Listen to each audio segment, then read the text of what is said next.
Hey, my friends, it's Matt. This is the 10-Minute Bible Hour podcast. And last time around, we were looking at a whole bunch of the different ways that people came to faith in the first two chapters of John, how some of them got there, and then there was a whole other level of faith that they encountered. And then after that, there was a whole other level of faith. And just when they thought, that's as much faith as I could ever possibly faith, they believed even harder.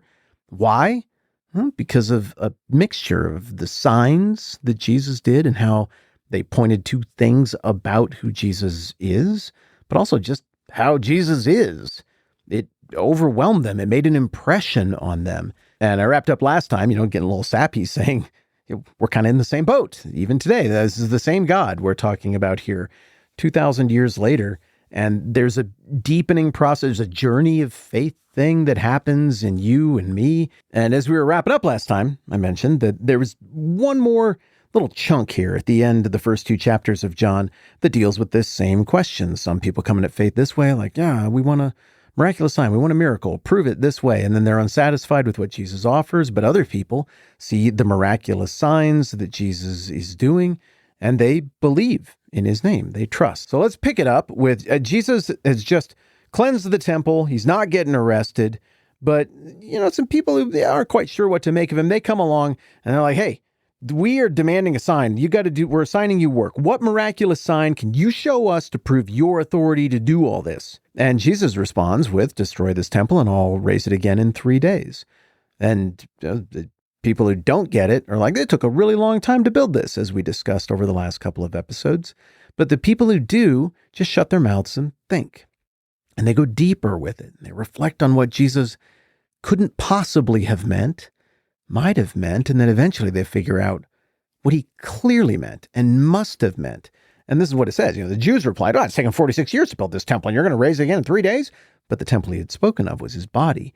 After he was raised from the dead, his disciples recalled what he had said. Then they believed the scripture and the words that Jesus had spoken. Wait a minute. I thought they already believed in Jesus. It's like one anecdote ago, 11 verses ago. He thus revealed his glory, and his disciples put their faith in him. But wait a minute, I thought right before that they believed. Then Nathanael declared, Rabbi, you are the Son of God. You are the King of Israel. But wait a minute, I thought before that they had already believed. Andrew and Simon, the first thing that Andrew did was go and tell his brother, we have found the Messiah. All of these things sound like proclamations of belief, but clearly John, the author, wants us to understand that there are levels to this stuff. And the more the people who were present and paying attention saw of Jesus, his character, his teaching, the whole package, the more deeply they believed and the more they kept discovering new depths, new profundity of belief. The people who just wanted cheap tricks, they'd heard about that from other stuff. These people probably also believed that pagan sorcerers could do tricks. They probably believed that somebody like Simon the sorcerer, who we meet in Acts, could do tricks. They believed that Jannes and Jambres, the two dudes in the Pharaoh's court who were rivals of Moses, they could do tricks. It seems like in the ancient world, at least the perception was that people from different religions outside of the Jews could tap into some sort of supernatural force, whether that was real or not, on balance, who can say, but they believed it. So what do they really want from Jesus?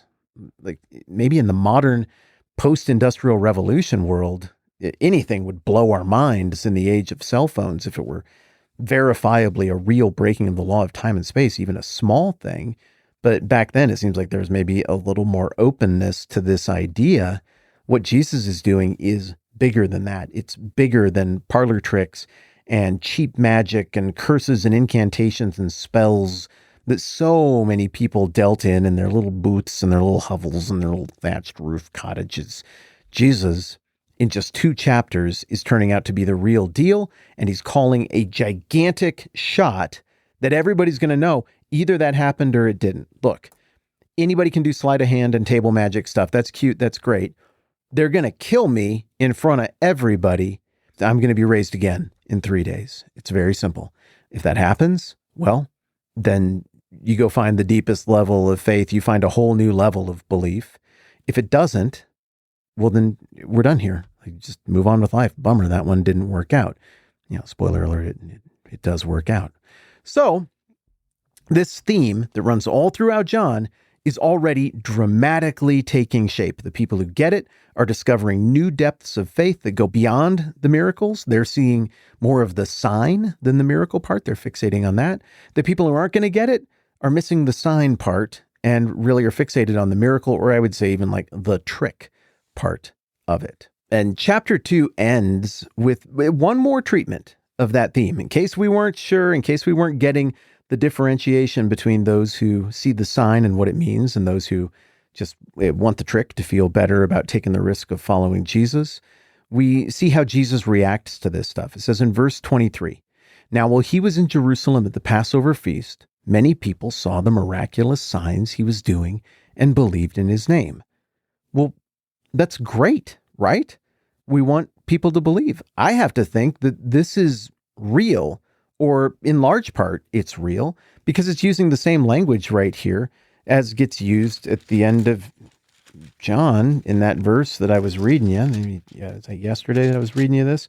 Yeah, Jesus did many other miraculous signs in the presence of his disciples, which are not recorded in this book.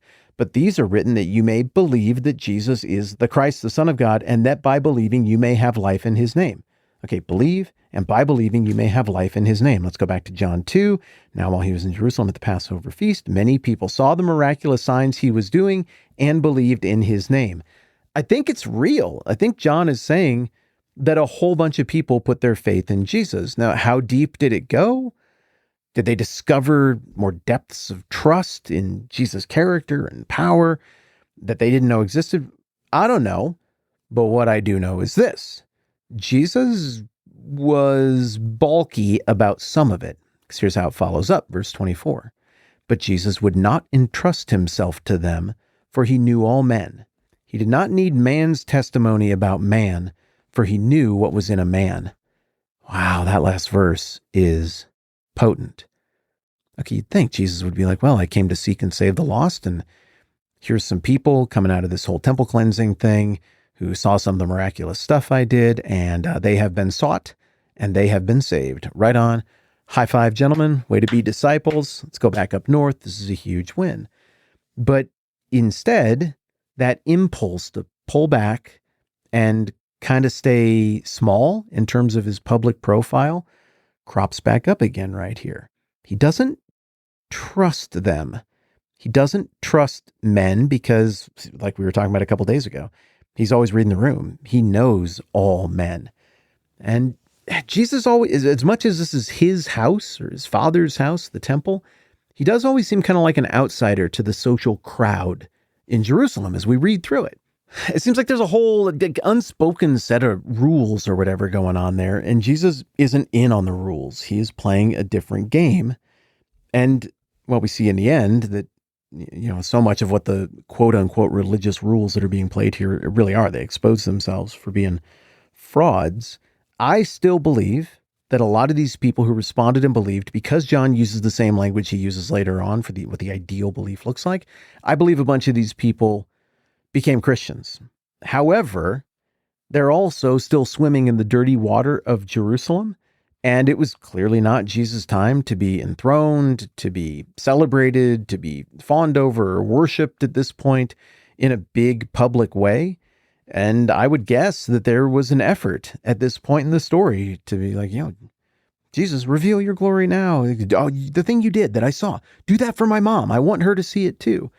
I have to imagine that that kind of thing was everywhere, that there was a little outbreak of Jesus fever here. The kind of thing that, as I'm recording this, you were finding out has captured the mind of some public officials that we would hope would be kind of above that kind of thing. We find out when we look at diaries and conversations that a lot of the people whose job it is to just serve the public secretly really, really like the fame. Hey, guess what? It's alluring. I get it. I think everybody gets it. Fame, money, power, romance, sex. I mean, that's the kind of stuff that's always been sort of the alluring stuff that can lead people off the road and cause them to forget their character. Jesus isn't looking for cheap social media points. He's not looking for cheap clicks. He's not looking for cheap followers. He knows where this thing is headed, and he's calling people into his life and his death and his resurrection. He's calling people into the life of the church, guided by the Holy Spirit. It's just a bigger thing. So I think it's a nice start that people saw the miraculous signs, and there was probably some real belief here, but there's still a lot of unfolding that needs to happen in the book of John. What I will say is that after 2 chapters, we are seeing a little bit about how Jesus is going to go about this and how different people are going to respond. And in the same way that we've all probably known love and thought that's as much as I could ever know how to love, and then discovered there were deeper levels of that. And as much as we've all learned how to friend and thought that's as much as we could ever possibly friend, and then found deeper levels to that. So what we're seeing in just 2 chapters is that there are different levels of faith. There's different intensity, different flavors, different texture of faith, different ways that people get to it on display already in the first 2 chapters. And as we get into chapter 3, we're going to see maybe the most unique testimony that we've seen so far, as a Pharisee named Nicodemus, who's a part of the Jewish ruling council, is going to sneak in to talk to Jesus at night so nobody knows what he's doing, and he's going to feel out this faith thing for himself. I think I got a couple more little housekeeping deals that we need to do here at the end of John chapter 2, maybe just one more day. We'll see. And then we're on to John chapter 3. Wow, look at this. We're getting close to turning the page on another chapter. It's been a minute. All right, that's plenty for now. I'm Matt. This is the 10-Minute Bible Hour Podcast. Let's do this again soon.